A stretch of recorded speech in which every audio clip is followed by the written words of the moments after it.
Hello and welcome to another video with a perfectly normal Victoria 3 world. This time the world has been carved up by region while we find the answer to the question of what regions have the least and most capacity for self-sufficiency. For my time playing, I've always felt Persia and Indonesia seem to have relatively good spreads of trade goods, while a lot of European countries always seem to be missing at least something. But let's have a more reasonable approach than just my gut feeling. So, to begin to answer this question, we'll be looking firstly at trade goods that POPs will need to fulfill their most basic needs, and after that at any other trade goods that be useful to have. So the trade goods needed for luxury goods as well as for the military. Anyway, before we get to those more advanced goods, what are the bare minimum goods a region will need to produce to keep people alive? Well, at a standard of living of level 5, which is the lowest level of standard of living above starving, a POP will require basic foods, which will mainly be grain, but there are some alternatives. Note here groceries. They can be produced from a food industries out of just grain. So even though just grain by itself isn't enough to fulfill the needs, you can convert some of it to groceries to keep people fed. Simple clothing, which mainly consists out of clothes, but part of the need can be fulfilled with fabric. Crude items, which will mainly be furniture, but some of the need can be fulfilled with wood. Heating, there are various options here, but wood is a convenient one to look at just because, well, it's present everywhere.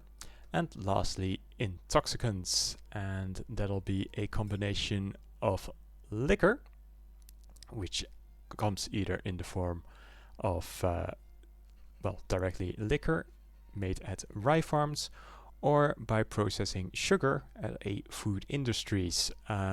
Every single region has either the ability to make rye farms or produce sugar in some way, so liquor is not much of a concern, but will also need either tobacco or opium to fulfill the intoxicant needs, as POPs will demand at least 2 of these 3 to fulfill their needs. And it's worth noting that just because a trade good doesn't exist in a region, that doesn't mean a POP can't acquire it entirely.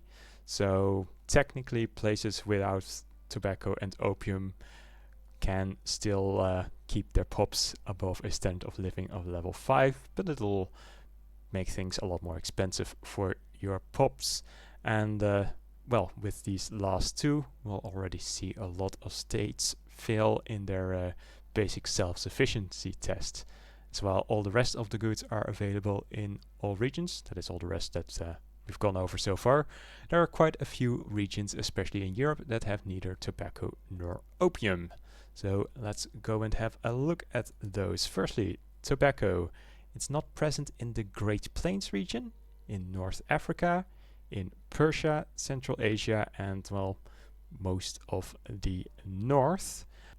You'd almost think it's also not present in Oceania, but the Hawaiian Islands can produce 15 of those. As for opium, we'll also have a look at that.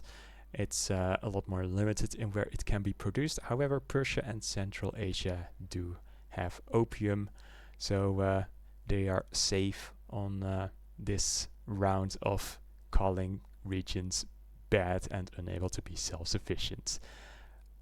For a quick summary of which regions fail in having either tobacco or opium, these were the Great Plains, North Africa, Occitania, France, England, North Sea, Italy, South Germany, North Germany, Rhine, Poland, Dnieper, Russia, the Baltic, West Siberia, and East Siberia. This is quite a list, so I have decided that we will have a further look at a fairly critical resource that they do all have, and that is wood. After all, if you only have a little bit of wood and all that you have is getting burnt or turned into furniture, you're not going to have any left over for the rest of your industry. Now, the worst offender here is North Africa, but England is also not doing great when we consider its population. It has a decent amount more than North Africa, but if we look at the population, North Africa is at 9.81 million, whereas England is at 14.1 million, so it needs that extra wood. Two more that are not looking too great are the North Sea, which has no wood in Greenland and Iceland, and the France region, which can support a decent amount in Lorraine, but the rest is quite sparse. In the end, it comes down to the North Sea having about the same amount of wood as the England region, but with significantly fewer people, while France has about twice the amount that the North Sea has, but also about twice the population, so that kind of evens things out. Of course, if we do manage to industrialize, despite the small amount of wood that these regions have, we're going to need coal and iron. So let's go and have a look at these to further compare the regions. As for iron, we find healthy amounts in France. Again, Lorraine just being a bit of a powerhouse for our resources in France.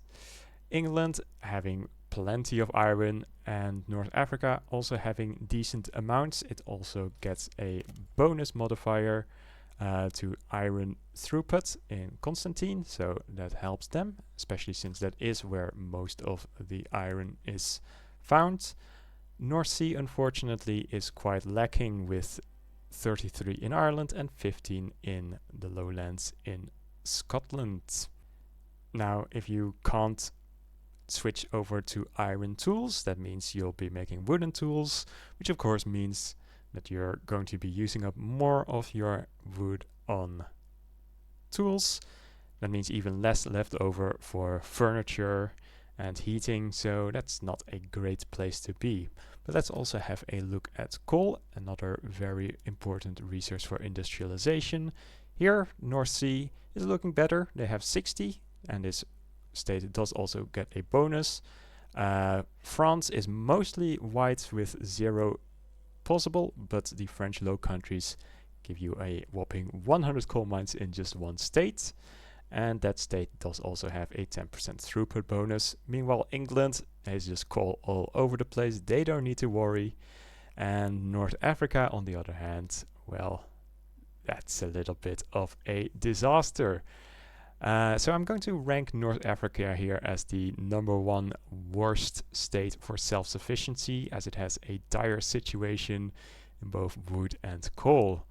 North Sea, I think I'm going to call the second worst. It does have a better wood situation than England, but its iron is abysmal and its coal is only marginally better.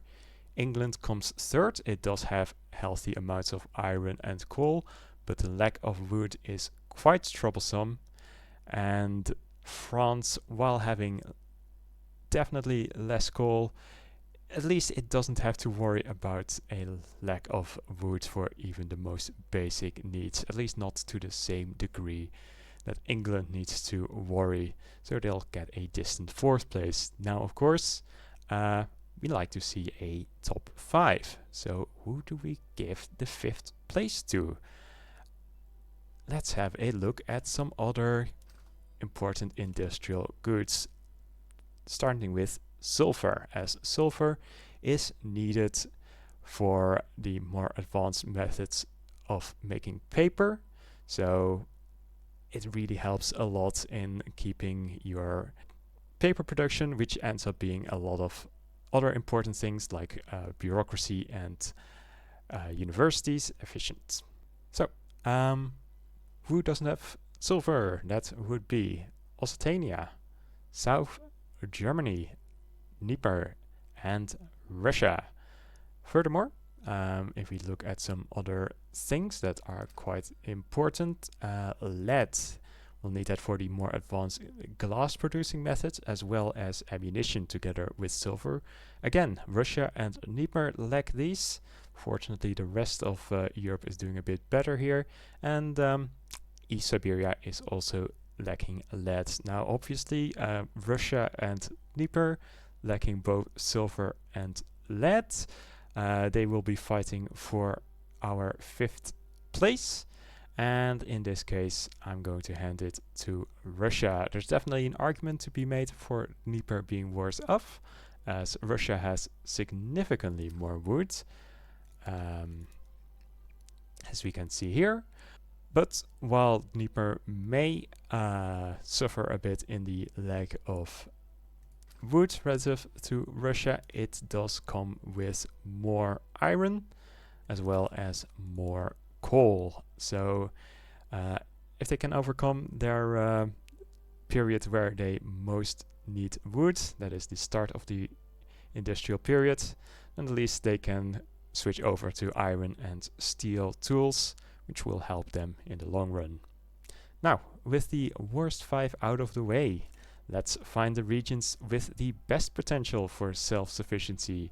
Let's talk about what a pop needs to get itself over to 30 standard of living. Firstly, they'll want luxury food. This means basic grain is not enough anymore. Groceries are, of course, going to be present because we already had grain, but they'll need at least some meat and some fruit. Fortunately, every single region can produce both meat and fruit, so they don't need to worry too much about that. Next up, household items. Technically, all of these can be fashioned out of just wood, because the most basic glass and paper methods just require wood, though ideally you do have more than just wood. For glass, we'll want to see lead. For paper, we really would like to have some silver. But again, just wood, technically good enough. And the next thing that we really don't need to worry about is services. And the reason we don't need to worry too much about that is because, again, technically just wood is sufficient for a urban center to produce some services. Lastly, of the less relevant needs is art. I say less relevant because this is produced with paper, and this again boils down to just needing wood, which we should already be having. Now, following this, the needs that do actually add new things to worry about. First, luxury items. These will be luxury clothes, luxury furniture, and porcelain.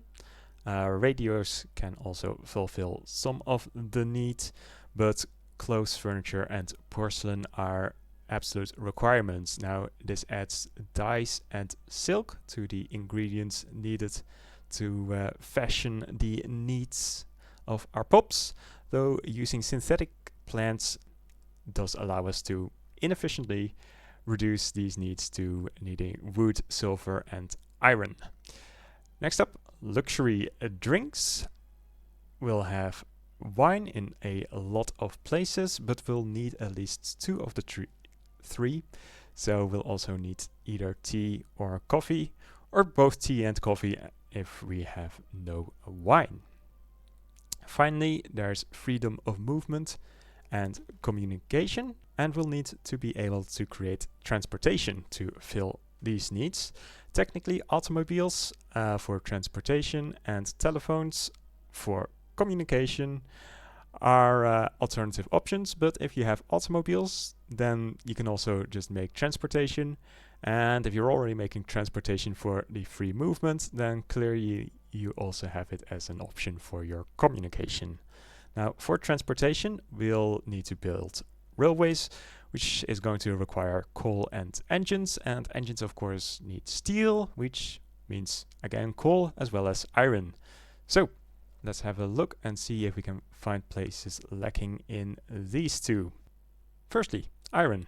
This is completely absent in the Himalayas region.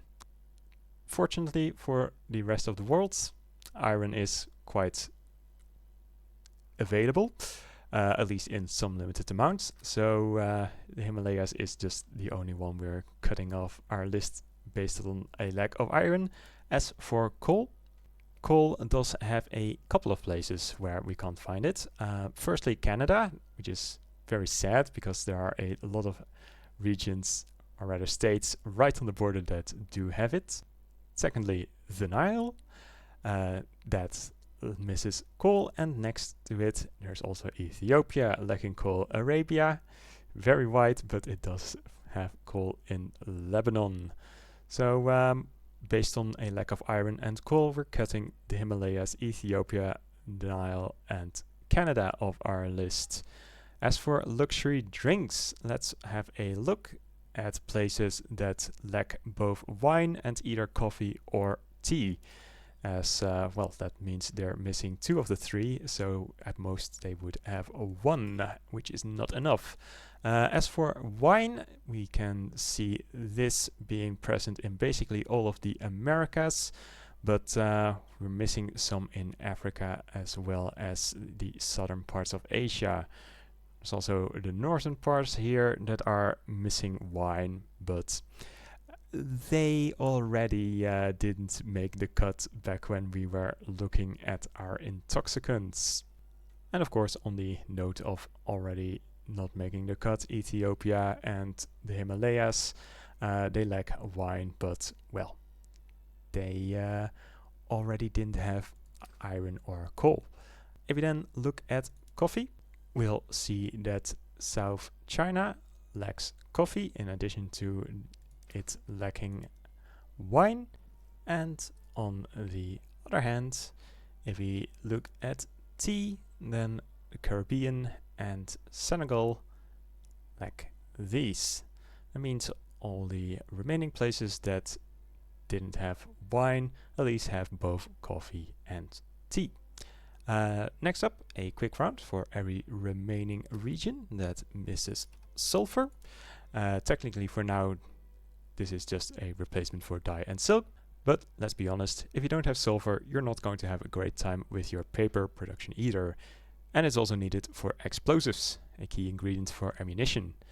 Sulfur lacking regions that we didn't disqualify yet are Mexico, Central America, Brazil, New England,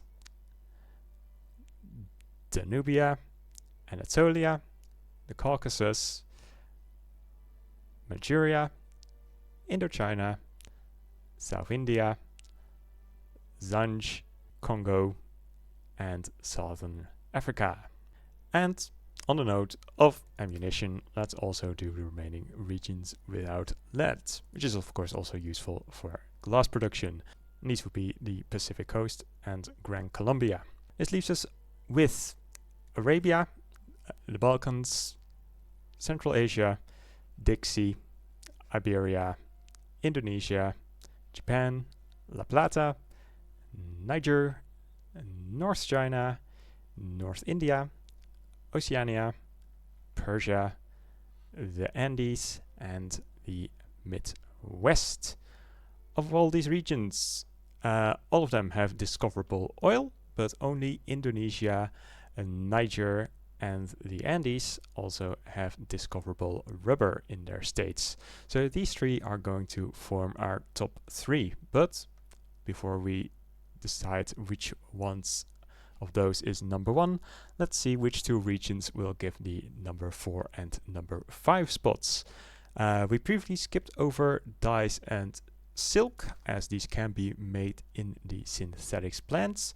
However, this is a very unprofitable industry, so we'd love to find some regions that can produce these 2 locally. And through this, we can scrap everything in the Americas for our number 4 and number 5 spots, as well as Oceania due to the lack of silk. Meanwhile, Arabia, Iberia, and North China, they are unfortunately lacking in local dye plantations. Finally, Japan, they are going to get cut due to a lack of opium. This is not needed necessarily for our pops, but it does form a requirement for field hospitals. So the army might want this resource, leaving us with North India and Persia. They each have their strengths and weaknesses in terms of their available trade goods, but overall they are pretty comparable in terms of what they have available. That said, North India has almost 10 times the population of Persia, and that means India is going to need to divide their resources over far more people, and that brings me to give Persia the number 4 spot, while North India gets number 5. As for the top 3, between Indonesia, Niger and the Andes, Indonesia has by far the most resources, but it also has a larger population than the other 2. Meanwhile, the Andes and Niger are fairly close to one another, with Niger having more coal and rubber, while the Andes gets more iron and lead, but overall getting similar amounts. But Niger has about 4 times the population that the Andes has, bringing it much closer to Indonesia, leading me to say that Niger is going to be 3rd place in terms of self-sustainability. Indonesia is going to come 2nd, and Andes turns out to be the most self-sufficient region. Not a region that I initially expected, probably because I don't spend that much time playing as countries in South America. So yeah, I learned something today, and I hope you did as well. I hope you enjoyed the video, even if you didn't learn anything from it. And if you did, feel free to leave a like. If you disagree with me on any points regarding what regions are best or worst, feel free to leave a comment and give your own opinions. And with that, I wish you a pleasant rest of your day.